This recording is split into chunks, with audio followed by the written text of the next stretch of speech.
Shalom Bapak Natalios dan teman-teman semuanya. Perkenalkan, nama saya Michaela Farigar. Pada video ini dalam pelajaran agama Kristen Protestan, saya akan membahas tentang perkembangan gereja. Perkembangan gereja termasuk ke dalam reformasi Protestan yang terjadi pada tahun 1517 sampai 1648. Dimulai pada tahun 1517 ketika Martin Luther mempublikasikan 95 tesisnya di Wittenberg, Jerman.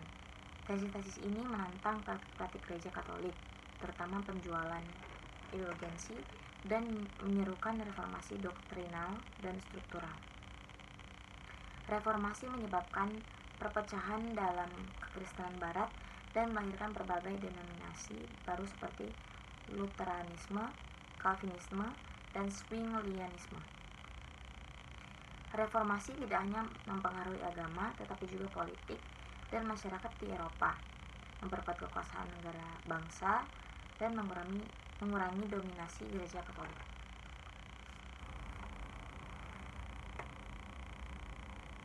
Konsolidasi dan penyebaran dan terjadi pada abad ke-17 hingga 18. Periode ini dalam konfesionalisasi, yang dimana periode ini ditandai dengan pembentukan identitas konvensional yang kuat di antara berbagai kelompok Protestan seperti Lutheran dan Reformed. Pietisme, yang dimana gerakan pietisme ini muncul di Jerman, menekankan kesalehan pribadi, studi Alkitab, dan kehidupan yang suci. Hal ini mempengaruhi banyak denominasi Protestan, termasuk Lutheran dan Reformed. Kebangkitan rohani besar atau Great Awakening di Amerika Utara membawa gelombang baru penginjilan dan pembaruan spiritual.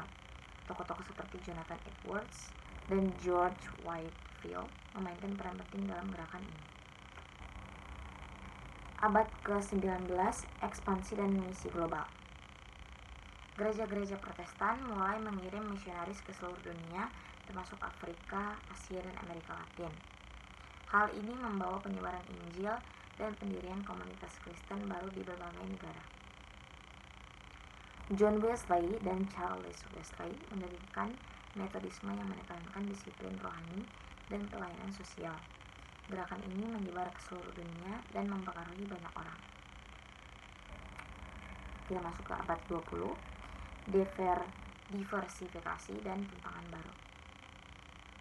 Gerakan Pentakosta muncul pada awal abad ke-20, menekankan karunia-karunia Roh Kudus seperti bahasa roh dan penyembuhan.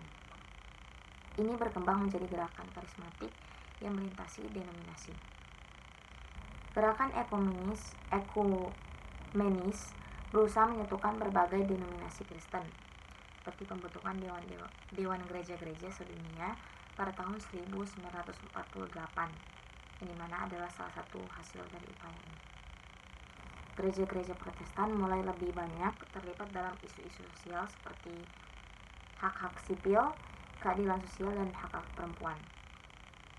Teologi pembebasan berkembang di Amerika Latin sebagai respon terhadap ketidakadilan sosial. Abad ke-21, globalisasi dan inovasi. Gereja-gereja Protestan berkembang pesat di negara-negara berkembang, terutama di Afrika dan Asia. Pertumbuhan ini seringkali lebih cepat dibandingkan dengan negara-negara barat yang lebih sekuler. Teknologi dan media.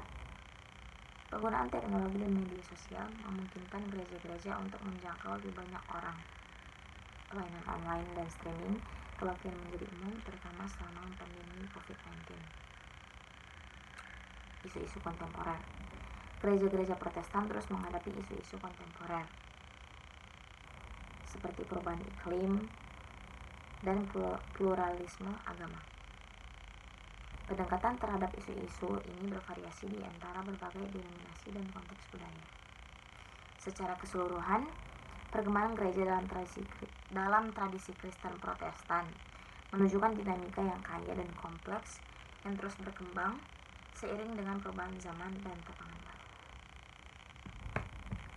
Sekian dari presentasi pembahasan dalam pelajaran agama Kristen Protestan tentang perkembangan gereja.